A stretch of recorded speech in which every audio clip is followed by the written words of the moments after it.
네, 오늘 다니엘서 7, 8, 11장인데요. 무엇을 알아야 되냐면요.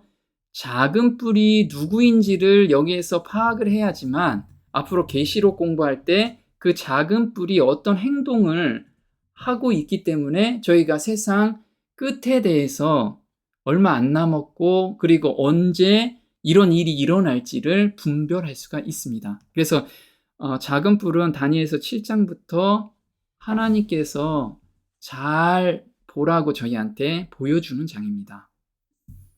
자, 과거의 연결고리가 미래를 예측할 수 있다라고 이렇게 써 있습니다.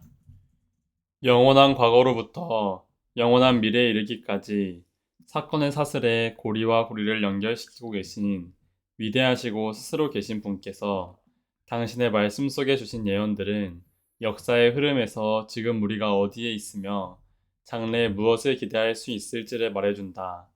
현재까지 일어나리라고 예언된 모든 사건들의 성취들을 역사의 페이지에서 찾아볼 수 있으므로 아직 오지 않은 모든 것도 그 순서대로 성취되리라는 것을 우리는 확신할 수 있다. 네, 하나님께서는 사건의 사슬, 연결고리로 만들어 주셨어요.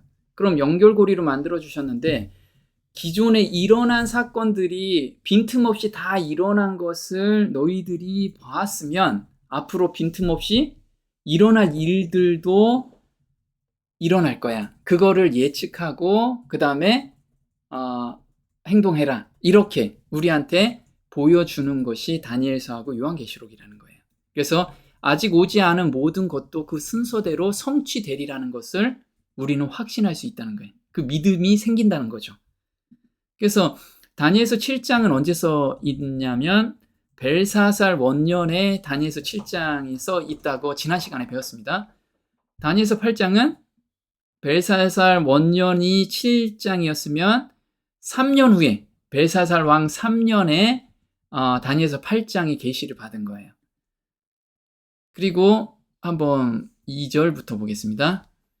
다니엘이 진술하여 가로되 내가 밤에 이상을 보았는데 하늘에 내 바람이 큰 바다로 몰려 불더니 큰 짐승 넷이 바다에서 나왔는데 그 모양이 각각 다르니 네, 그래서 하늘에 내 바람이 큰 바다에서 몰려왔는데 큰 짐승 넷이 바다에서 올라왔대요. 이 큰 짐승 넷이 어디하고 또 연결이 되냐면 계시록 13장 1절하고 또 연결이 돼요. 그래서 이 큰 네 짐승과 마지막 때 짐승하고 다 연결이 돼 있어요. 그래서 우리가 그걸 생각하면서 읽어야 되는데요. 자, 8장 2절은 어떻게 돼 있는지 볼게요. 내가 이상을 보았는데 내가 그것을 볼 때에 내 몸은 엘람도 수산성에 있었고 내가 이상을 보기는 을레 강변에 서니라. 네, 지금 다니엘서 7장하고 다니엘서 8장에서 계시를 봤는데 그 해답을 그 7장은 7장에서 주고요. 8장은 8장 후반에서 그 해답을 다 줬어요. 그래서 우리가 억지로 풀지 않아도 이거에 대한 해답이 다 나와요. 그래서 여기 큰 짐승 넷은 다니엘서 7장 17절에 이렇게 나옵니다. 그 네 큰 짐승은 내 왕이라 세상에 일어날 것이로되 네, 큰 짐승 넷은 그냥 짐승이 아니고 세상에 일어날 내 왕이라는 거죠. 그럼 나라라는 거죠. 나라. 그리고 여기서 수산성이라고 그랬어요.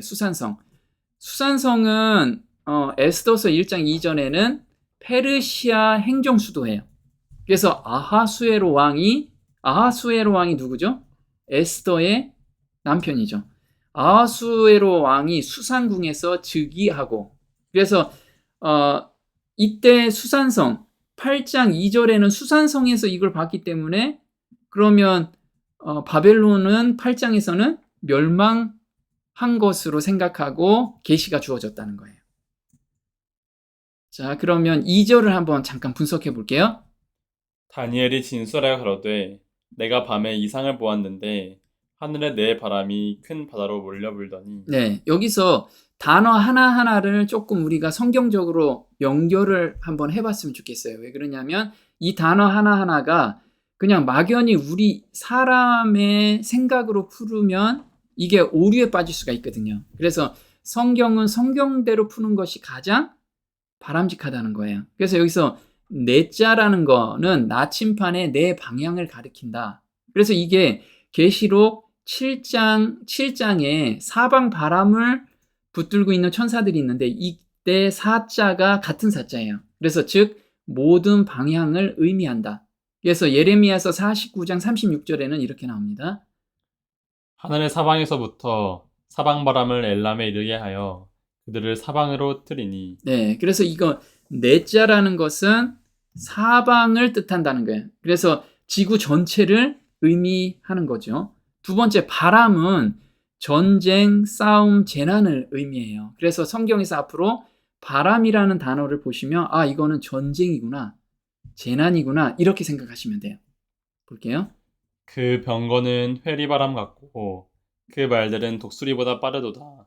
우리에게 화 있도다. 우리는 멸망하도다 하리라. 네, 예레미야서 4장 13절에는 병거는 회리바람 같고, 그래서 병거는 이게 전쟁을 의미하거든요. 그래서 바람이 불었는데 짐승이 올라왔다. 그러면 전쟁을 통해서 나라들이 생기는 거예요. 전쟁을 통해서. 그래서 우리가 바벨론도 전쟁을 통해서 바벨론이라는 나라가 생겼고, 메데 페르시아도 바벨론을 전쟁으로 무너뜨리면서 왔잖아요. 그래서 이렇게 상징적으로 내 바람이라고 지금 써 있는 거죠.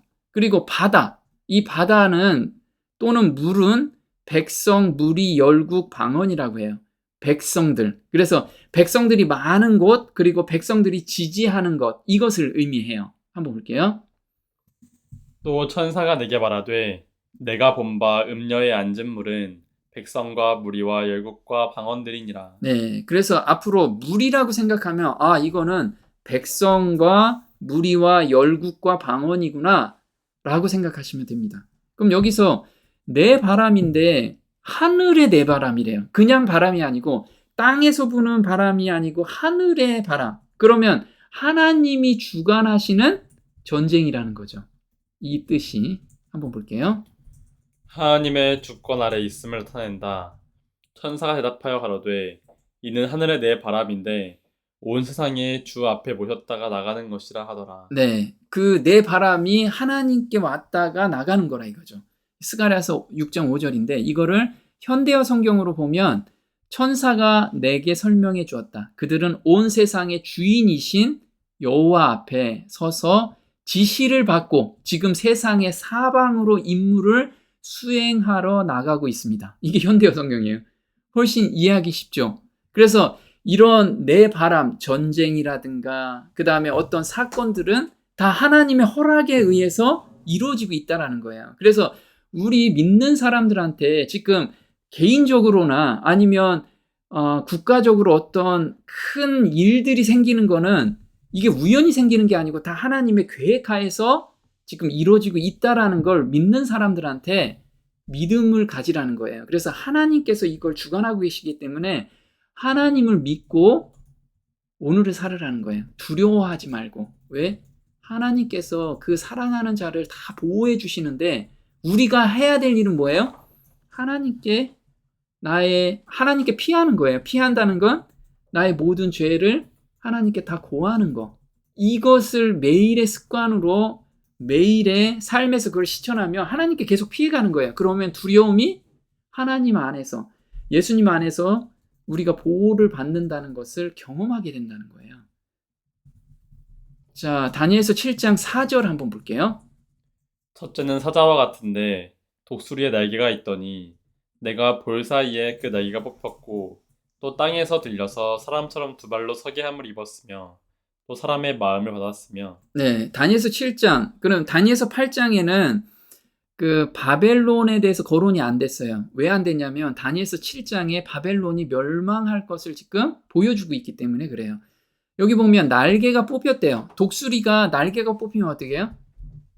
더 이상 사냥을 못 하잖아요. 그리고 사자가 보면 땅에 들려서 사람처럼 두 발로 서요.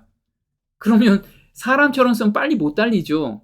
그래서 이게 곧 바벨론이 망할 거라는 것을 이때 예언을 하는 거예요. 볼게요.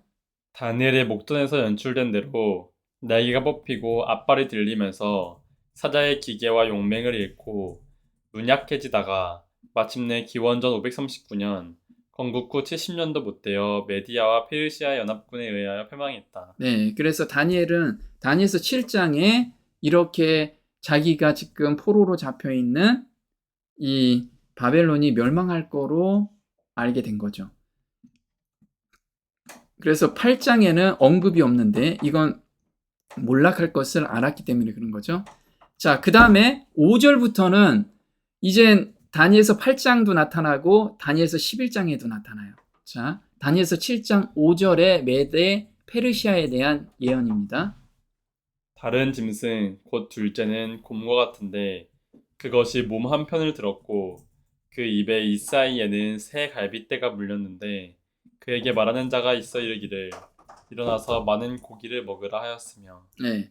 자, 지금 보면 왜 지금 이 나라들이 일어나는 것을 예언했냐면 이 끝에 뭐가 나타나냐면 적그리스도가 나타나기 때문에 이 뿌리가 무엇인지 너희들 알아라 라고 지금 우리한테 알려주시는 거예요. 그냥 바벨론이 있고 페르시아가 왔고 그 다음에 뭐 그리스가 왔고 이걸 역사적으로 보긴 하지만 그 기반 위에서 어떤 세력이 일어나는데 그 세력을 너희들이 정확하게 한번 발견해봐라, 찾아내라 라고 지금 우리한테 알려주시는 거예요.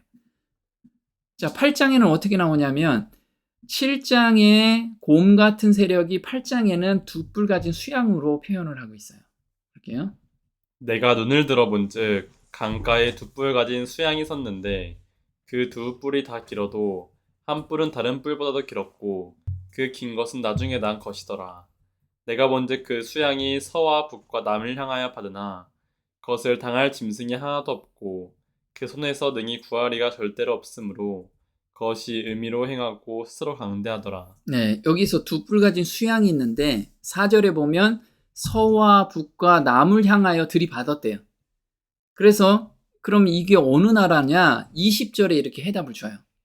볼게요. 내가 본 바 두 뿔 가진 수양은 곧 메대와 바사 왕들이요. 네, 그래서 8장에 나오는 것은 메대와 바사다. 그럼 11장에도 나오겠죠? 11장 1절, 2절에 메대 바사에 대해서 이야기가 나옵니다. 내가 또 메대 사람 다리오 원년에 일어나 그를 돕고 강하게 한 일이 있었느니라. 이제 내가 참된 것을 내게 보으리라. 보라, 바사에서 또 새 왕이 일어날 것이요. 그 후에 넷째는 그들보다 심히 부요할 것이며 그가 그 부요함으로 강하여진 후에는 모든 사람을 격동시켜 헬라국을 칠 것이며. 네, 그래서 메대 바사도 이제 헬라국을 치다가 결국은 헬라에 멸망하게 되거든요. 그래서 이 다니엘서 11장 1절, 2절 이후에 이제 메대 바사도 멸망하게 돼요. 근데 여기서 메대 바사 한번 볼게요. 아까 수도가 어디라고요? 수산. 여기는 수사라고 써 있어요. 수사인데 어디로 보냐면 다니엘서 8장 2절에 볼게요. 내가 이상을 보았는데 내가 그것을 볼 때에 내 몸은 엘람도 수산성에 있었고 내가 이상을 보기는 을레 강변에 서니라. 네, 여기서 수산성이 수사성하고 똑같은 거예요. 그래서 아까 행정수도라고 그랬죠. 에스더서의 아하수에로 왕이 수산궁에서 즉위하고, 그리고 다니엘서 8장 4절에는 내가 본즉 그 수양이 서와 북과 남을 향하여 받으나 그것을 당할 짐승이 없대요. 그러니까 당할 짐승이 없으면 얘가 다 정복한다는 거죠. 그리고 곰이 세 개의 뼈를 물고 있었잖아요. 그와 똑같이 서쪽에는 리디아까지 얘가 정복을 해요. 리디아까지 BC 547년에. 그리고 북쪽에는 바벨론을 멸망을 시켜요. 그게 BC 539년도에. 그 다음에 남쪽은 애국까지 얘가 정복을 시켜요. 이게 BC 525년이에요. 그래서 역사적으로 이걸 딱 맞춰서 우리 보고 이렇게 역사가 연결고리처럼 이루어졌기 때문에 앞으로 일어날 일도 이와 똑같이 일어날 거야 라고 우리한테 지금 확신을 주고 계시는 거예요. 자, 다니엘서 7장 6절 표본 같은 사람, 표본 같은 나라를 한번 볼게요. 그 후에 내가 또 본즉 다른 짐승 곧 표범과 같은 것이 있는데 그 등에는 새 날개 넷이 있고 그 짐승에게 또 머리 넷이 있으며 또 권세를 받았으며. 네, 그래서 표본 같은데 날개 넷이 있고 또 머리 넷이 있대요. 그럼 8장에도 뭔가가 나오겠죠? 8장 한번 볼게요. 내가 생각할 때 한 수염소가 서편에서부터 와서 온 지면에 두루 다니되 땅에 닿지 아니하며 그 염소 두 눈 사이에는 현저한 뿔이 있더라. 수염소가 스스로 심히 강대하여 가더니 강성할 때에 그 큰 뿔이 꺾이고 그 대신에 현저한 뿔 넷이 하늘 사방을 향하여 났더라. 네, 그래서 뿔 하나가 나왔는데 그 뿔이 죽으면서 꺾이면서 네 뿔이 사방을 향했대요. 아까 메데바사는 수양으로 나왔고 그 다음에 수염소는 다니엘서 8장 21절에 이렇게 답을 주었어요. 털이 많은 수염소는 곧 헬라 왕이요.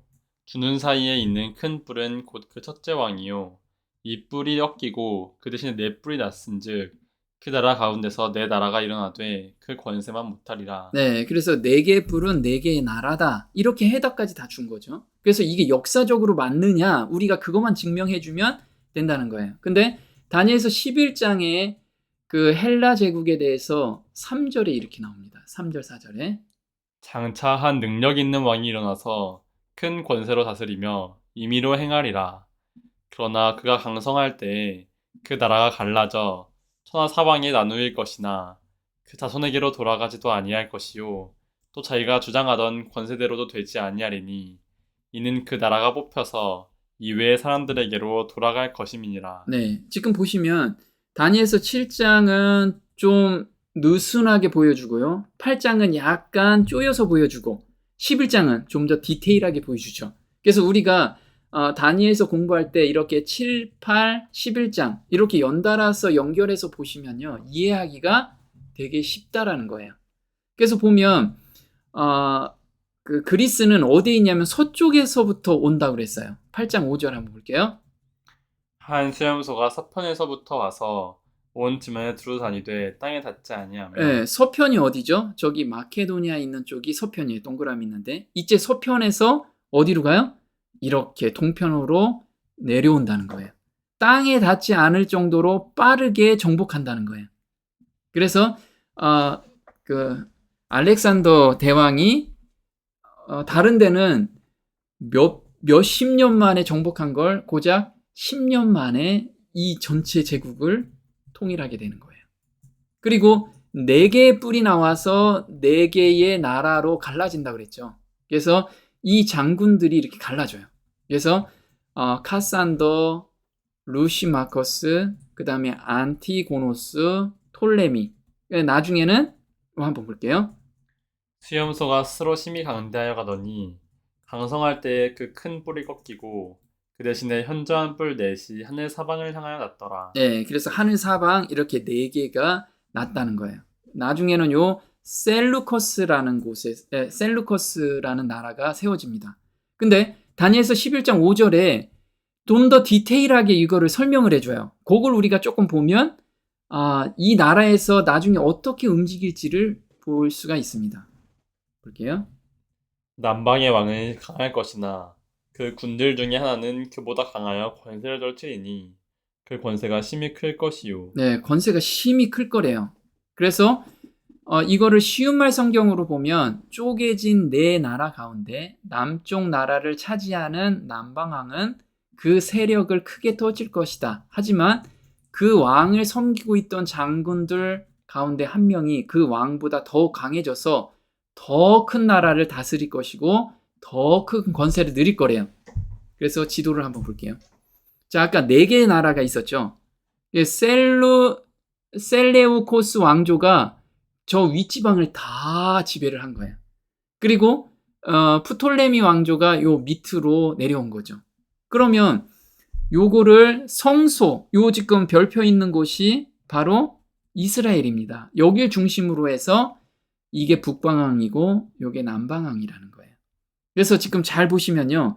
이스라엘을 중심으로 해서 북쪽은 북방왕이라고 하고요. 그 다음에 남쪽을 남방왕이라고 하는데 이게 다니엘서 11장 맨 마지막 장에 마지막 시대에 적그리스도가 어떻게 활동할지 쭉 나와요. 그 마지막 시대에 북방왕에 대한 정보가 나와요.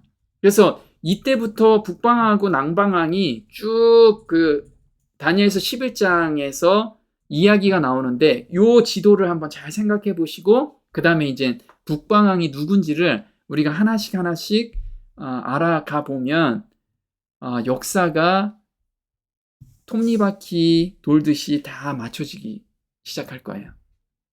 자, 다니엘서 7장 7절 한번 볼게요. 내가 밤 이상 가운데 그 다음에 본 넷째 짐승은 무섭고 놀라우며 내가 그 뿔을 유심히 보는 중 다른 작은 뿔이 그 사이에서 나더니 먼저 뿔 중에 셋이 그 앞에 뿌리까지 뽑혔으며 이 작은 뿔에는 사람의 눈 같은 눈이 있고 또 입이 있어 큰 말을 하였느니라. 네, 이번엔 네 번째 짐승을 지금 이야기를 하고 있어요. 이 네 번째 짐승은 뿔이 있는데 굉장히 무섭게 생긴 네 번째 짐승이죠. 근데 내가 그 뿔을 유심히 보는 중 다른 작은 뿔이 나온대요. 그 사이에서 나더니 뿔 셋을 뽑아낸다고 합니다. 이게 역사적으로 어떻게 풀어졌는지 한번 볼게요. 넷째 짐승은 곧 땅의 넷째 나라인데 이는 모든 나라보다 달라서 천하를 삼키고 밟아 부서뜨릴 것이며 그 열 뿔은 이 나라에서 일어날 열 왕이요 그 후에 또 하나가 일어나리니 그는 먼저 있던 자들과 다르고 또 새 왕을 복종시킬 것이며. 네, 지금 다니엘서 7장 7절 8절의 해답 내용을 풀어준 것이 23절 24절이에요. 그래서 넷째 짐승은 우리가 로마라고 지금 이야기를 하고 있죠.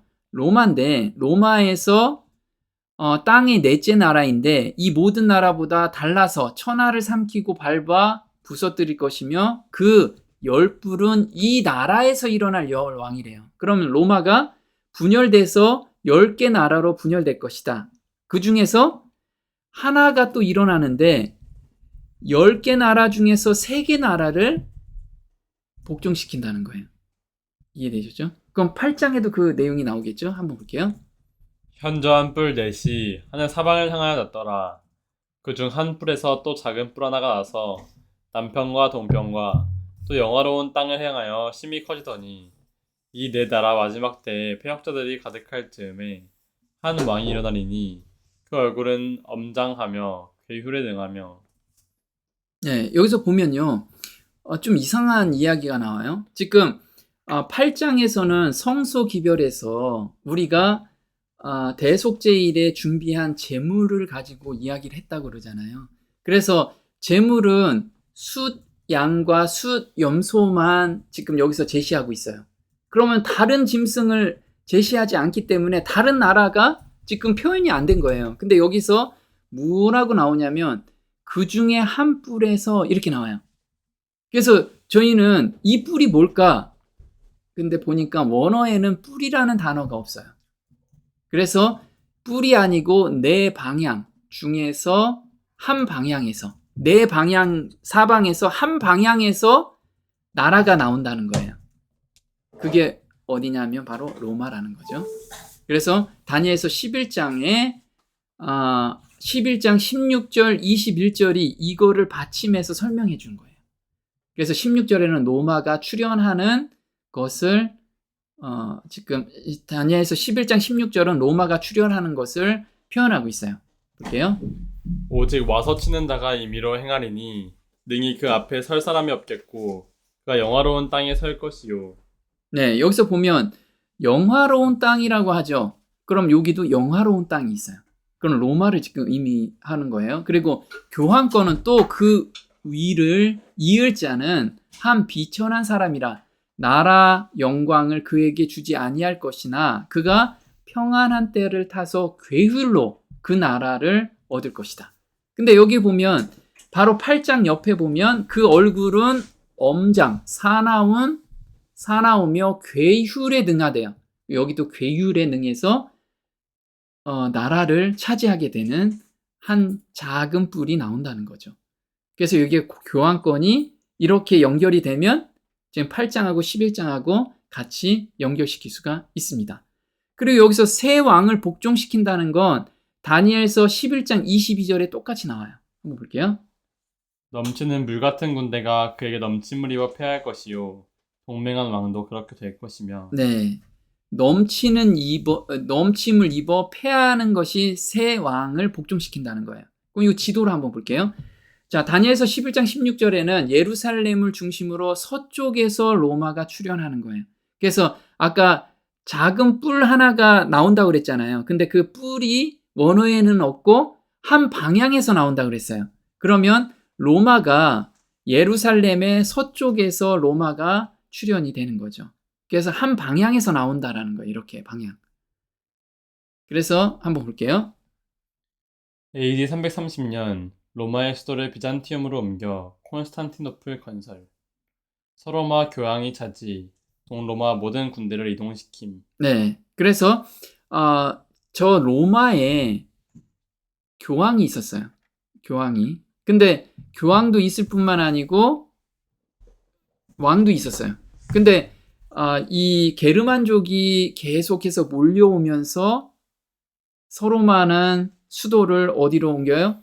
비잔티움으로 옮기게 됩니다. 그러면 수도에 왕이 움직였으니까 텅텅 비었잖아요. 그 텅텅 빈 것을 괴율로 누가 차지해요? 교황이 차지하게 된 거예요. 그래서 교황은 정말 전쟁 하나도 없이 그냥 차지하게 된 거죠. 그래서 보면 여기 훈족이라고 있어요. 훈족이 이제 10개 나라로 이렇게 지금 차지하고 있는 거예요. 차지하고. 한번 볼게요. 훈족들이 군대가 물러난 서로마 제국에 입성. 교황은 로마의 문화를 동경한 야만족에게 로마의 정신적 지주인 천주교 사상을 받아들이면 땅을 나눠주겠다는 제안이 받아들여지면서 권세를 받음. 네, 그래서 교황은 힘 하나도 안 들이고 괴율로 말로 이 10개 나라를 지배하는 명실상부한 그 교황이 된 거죠. 교황, 실제로. 그리고 세 나라가 이제 멸망을 하는데요. 세 나라가 어디냐면 첫 번째 멸망하는 나라가 헤룰라이라고 하고요. 두 번째는 반달이라고 해요. 세 번째는 동고트가 멸망하면서 교황권이 완전히 서게 되는 계기가 돼요. 그래서 538년은 이 해를 우리가 잘 기억하셔야 돼요. 왜 그러냐면 이때부터 교황권이 멸망에 가증한 교황권이 완전히 확립되는 시점이기 때문에 그렇습니다. 그래서 예언의 시간은 대부분 다 여기서부터 출발을 한다는 거죠. 여기서 우리가 1260일의 예언 기간은 여기서 출발을 합니다. 근데 508년이라는 역사적 사건도 있어요. 서고트가 지금 패하는 508년인데 이게 좀 어렵지만 한번 볼게요. 다니엘서 7장 25절에 이렇게 나옵니다. 그가 장차 말로 지극히 높으신 자를 대적하며 또 지극히 높으신 자의 성도를 괴롭게 할 것이며 그가 또 때와 법을 번개코자 할 것이며 성도는 그의 손에 붙임 바 되어 한 때와 두 때와 반 때를 지내리라. 네, 지금 한 때와 두 때와 반 때는 1260년이라고 우리가 알고 있습니다. 나중에 요거는 좀 더 디테일하게 풀어볼까요? 자, 1260년은 동고트가 멸망하는 해입니다. 이때부터 출발하는 거죠. 아까 제가 잘 기억하시라는 게 538년이에요. 그래서 1260년을 더하면 언제예요? 1798년에 교황권이 일단 옥에 가둬져서 죽음으로 교황권이 한번 죽게 되는 일이죠. 근데 다니엘서 12장 11절에는 이런 게 나와요.